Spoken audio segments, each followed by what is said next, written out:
Hi, my name is Nora Shikid binti Zainal Abidin. I'm from Penang. I teach in SK Minden Heights, Penang.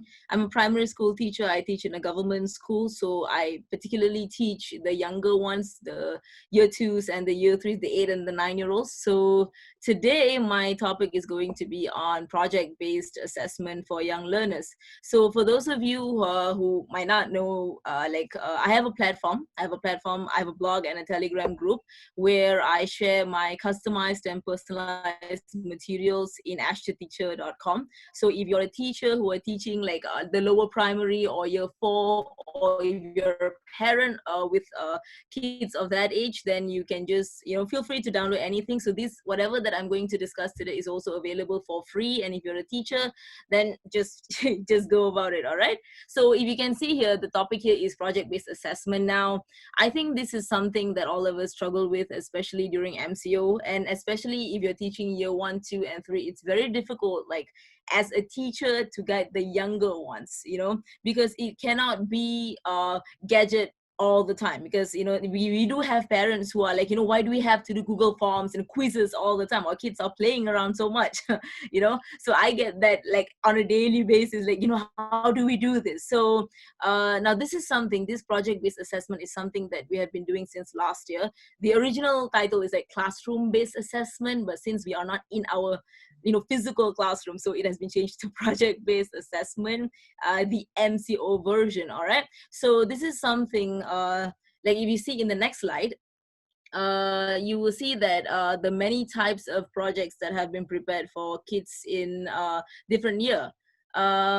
All right, if you can see here, right now, these are the promo pictures to wheel the kids in, actually, to reel the kids in. Now, if you see here, for year 1, 2, year 3, and year 4, now, it's particularly for these years, because these years are like students in this particular years are used to like CFR syllabus, which focuses more on project-based assessment and more on to learning independently. So I heard a lot of people were like talking about taking ownership of their learning, being independent learners. So this is one of the methods to go about in like working with younger children. So like if you see here, the projects here now, these are not like the clear things to do. Like for example, in year 1, kids have to design their own toy. In year 2, the kids have to design their own haunted house. For year 3, they have to design their own inclusive playground. And for year 4, they have to design their own board game. So if we were in classroom, we would definitely build these things together. But unfortunately, we have to adhere to a way where like kids draw the things up, So that's what we're doing right now in our schools as well. And now these projects, the titles, the main topics are from the textbook, because we don't want like run too much from it, but at the same time to provide the kids to think something a little bit more than what they used to. They all know toys, they all know playgrounds, they all know board games, but what is it that's a little bit more? That's the main idea about it. Something that they just won't find when they open textbook, something that they have to, oh, I didn't know that, that's the main idea about it. So let's say if the next slide, sorry. As it moves. With the next The next one. all right. Okay. If you see here, right, oh no, the previous slides. Okay. All right. Now, if you see here, now this is one of the sample of the rubrics that have been prepared for both teachers and parents. Like in my school, when we do this, this is our project period. Actually, we started on the 15th, last Monday. Yesterday was our consultation day. So the kids have like different days to send in their work and everything. And because it is MCO, we can't have like kids coming into us and presenting. So we allowed the kids to send in via videos, and it has to be in a way that we are easing the parents' burdens as well, because in the beginning, of course, a lot of parents were not like at work and everything. Now at the third phase of it, most of the parents are at work. So we don't want to be like, we give them work, and it's a burden for the parents, especially if you're dealing with younger children. Although they are tech savvy, they can do it, but they still need the gadget from their parents, so the parents have to be there. And as a primary school teacher, as the one who's teaching some people who are very, very young. So it's very important for, like, you know, like we are very kind, and like we are used to being empathetic and sympathetic towards our children, and MCO has taught us to extend that kindness and empatheticness, empathy and sympathy to their parents as well. That's So your the rubric time. is actually to help the parents. Oh, That's your sorry. time, Thank so you. I'm gonna let you wrap up with this last one. Okay, all right. So I think you can go straight to the last one. Yeah. This one.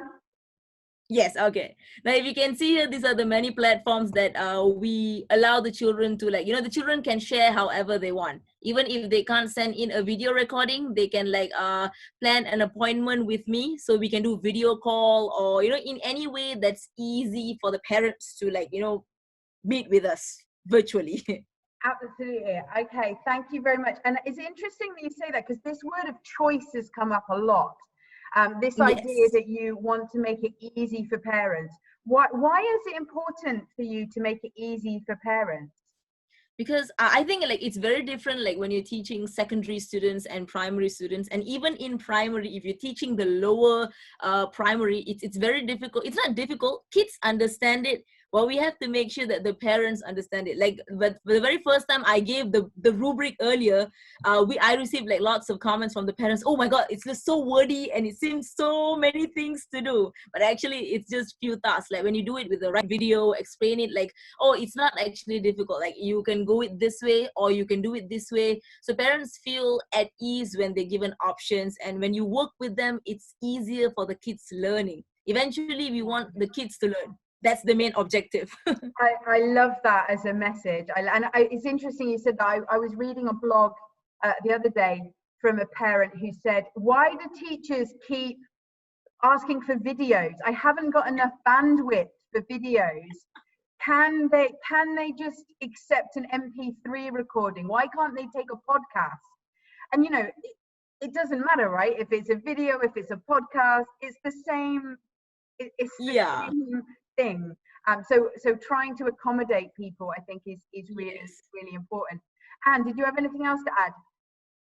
Oh, I think that's all. Like now working with primary children has been difficult, especially during this MCO, but we're trying to work it out in a way that the kids, you know, continue learning and still have that little bit of fun by, you know, by designing their own projects. Yeah, that's reminding me actually. You mentioned that you were doing these projects in your school before, but you work in a government school, right? Yes. So how do those projects link to your curriculum? It's not like directly into the curriculum. Like we don't have like special clubs or anything for this. It's just like more on like a personal level initiative for the kids, because I don't teach the second like higher like bigger kids, right? Yeah. So when you're dealing and whenever we have curricular activities, we always focus on the bigger kids, because we want, you know, they get to like certificates and everything, and we often forget that, you know what, we start from a very young age. So why don't, like, you know, mold these kids so that when you go up for year 4 and year 5, you know what, voila, you have kids who can actually are independent enough to do things on their own. Absolutely. And I think that's a really, really great message that, you know, and I think what Ranjini was talking about, she was working with 6 years old, 7 years old. That was the same principle. Yes. But actually these young students, they can make decisions from a very young age. And you're right. Yes. If we do it from they very can young, and they create, you know. Voila, there we are.